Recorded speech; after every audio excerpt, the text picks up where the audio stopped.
Gisa na tayo ng luya. Eh? Gawin natin yung bawang sibuyas. Yup. Ang bango mga lodi. Isa pa lang. Ulam na. Konting patis. Iya. Pampalasa yan mga lodi. Gulay. Para tayo makaluto agad. Iya. Daming gulay mga lodi. Meron tayong kalabasa, okra, sitaw, at eggplant. Wow. Napaka masustansya ang ating tanghalian. Iyo. Mekos-mekos lang. Halo-halo mga lodi. Lagyan natin ng magic sarap. Parang lalong sumarap. Parang ako masarap. Ayan mga lods. Lagyan na natin yung gata. Coco Mama. Coco Mama. Baka naman. Iyan. Ito ang lagi kong ginagamit mga lodi. Coco Mama.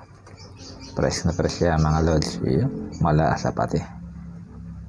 Niyog na niyog talaga ang lasa mga lodi. Iyan. Ang bango. Ang bango ng Coco Mama. Fresh gata.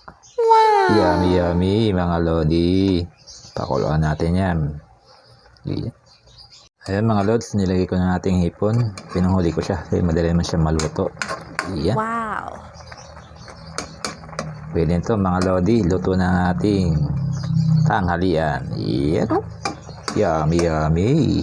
Kitang kita nyo naman mga lodi. Wow! Only right. Ito ating tanghalian ngayon mga lods. Ginataang gulay with hipon. Wow, ang sarap mga lodi. Yummy yummy. Kita naman meron ng okra, sitaw, eggplant at kalabasa. Wow, pa-andirize naman tayo nito mga lodi. Yummy yummy. Wow. Alright mga lodi, sabay nyo kumain. Ito ang aking tanghalian ngayon. Ginataang gulay with hipon. Siyempre ito ating kanin, partner yan, di mawala. Iyan. Tayo kumain. Maraming salamat mga lodi. Magandang tanghali tayo kumain. Meron tayong ginataang gulay. Wow.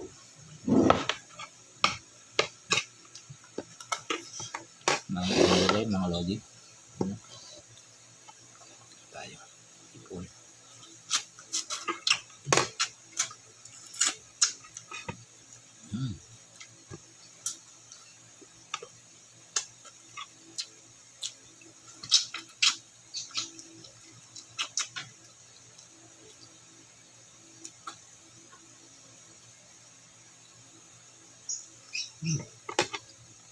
Up.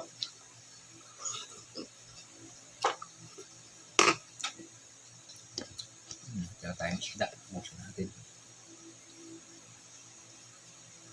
Ayan.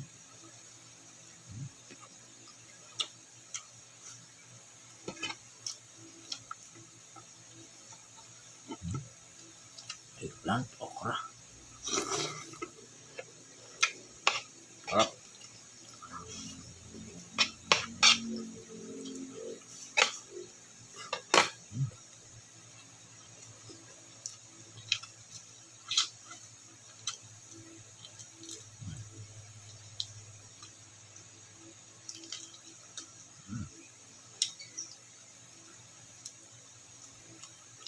Kailangan po ito kamay.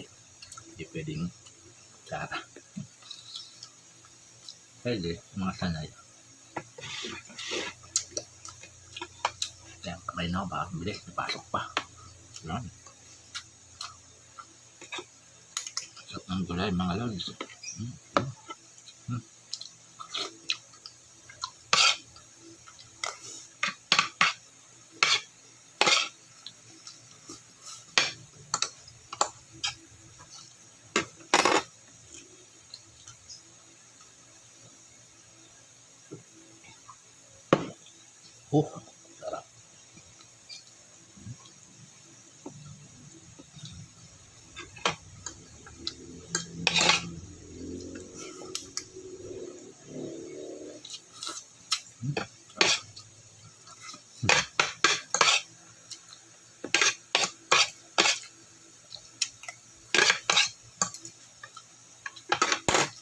The best.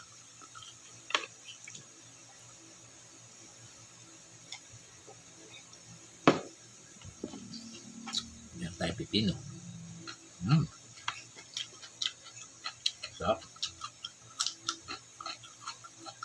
Crunchy.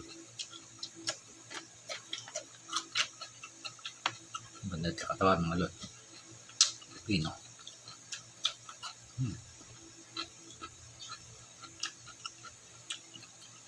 Okay, thank you for watching. Salamat.